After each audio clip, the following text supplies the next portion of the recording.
Hi everyone, welcome back to my channel. My name is Libby. I created this channel to share my learnings and things I enjoy in hopes to inspire others and build a high vibrational community. Thank you for being part of that community, and please subscribe so we can keep in touch. And today I want to talk about how to raise a child with your ex. I had a lot of conflict these past 2 weeks with my son's dad, and I'm not used to it, and I had some learnings that I want to share that I realized like how I can be better as a mom and as a co-parent, and just to bring it back to my son and how much I love him, and I just want to raise him in as much peace and love and harmony as possible.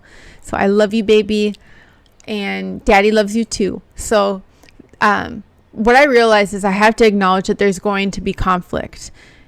Even if we were in a harmonious relationship where, we were together and in love, there would still be conflict in raising a child. So I realized that as my ex, there's going to be conflict, and we just have to find a way to get through it as quickly as possible.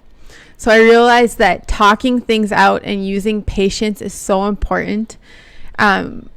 I had gotten particularly mad one night, and I went home, cooled down, and then called my son's dad, and we were able to talk through it. And it really took patience for us both to listen to each other and hear each other out, but that really paid off because we both could hear where each other was coming from.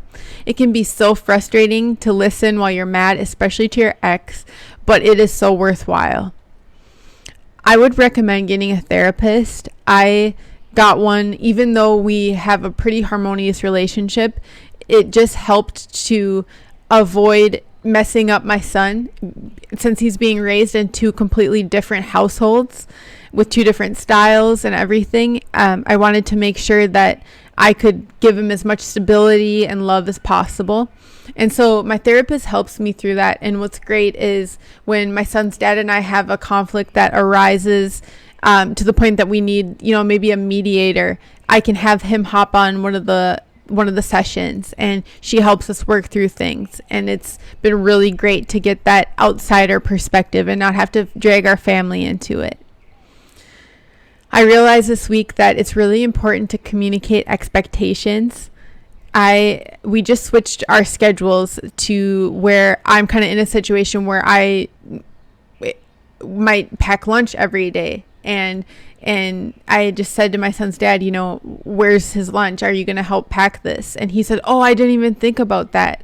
So communicating expectations. People can't just guess what you need to be supported on. Just really think through, especially when you change a schedule, think through all the things that will need to change, and make sure that it's fair and even to both of you. And make sure that you're both aware of what you're expecting. Sometimes we think, oh, this other person should just know.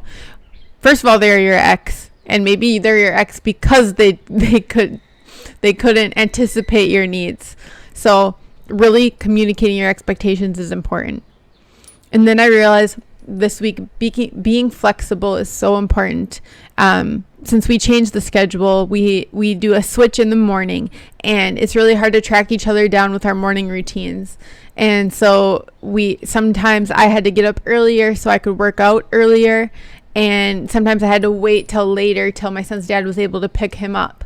And so just being flexible, it goes both ways. If you're flexible for the other person, they're likely to be flexible for you, and to not have that hostility, oh, you were 20 minutes late, and just to kind of be as flexible as you can when you can, and not just out of the fact of the matter or whatever you think should be, in a righteous way, to just try to be flexible. This is another person's life. And what I realized is, we can cause a lot of angst in each other's lives as co-parents and being exes. And the way that we conduct ourselves throughout this journey, raising your children, they can feel really dependent on how you're going to react. And it's really important to just realize that the happiness of the other parent, of both parents, is going to affect the children. So when you respect your ex's happiness in that way, it can really help your children and your family thrive as a whole. So let me know if that resonated. Let me know if you have any tips of how you raise a child with your ex. I always want to be better for my son and the world and my community. So please keep in touch, and I would love to know what you think.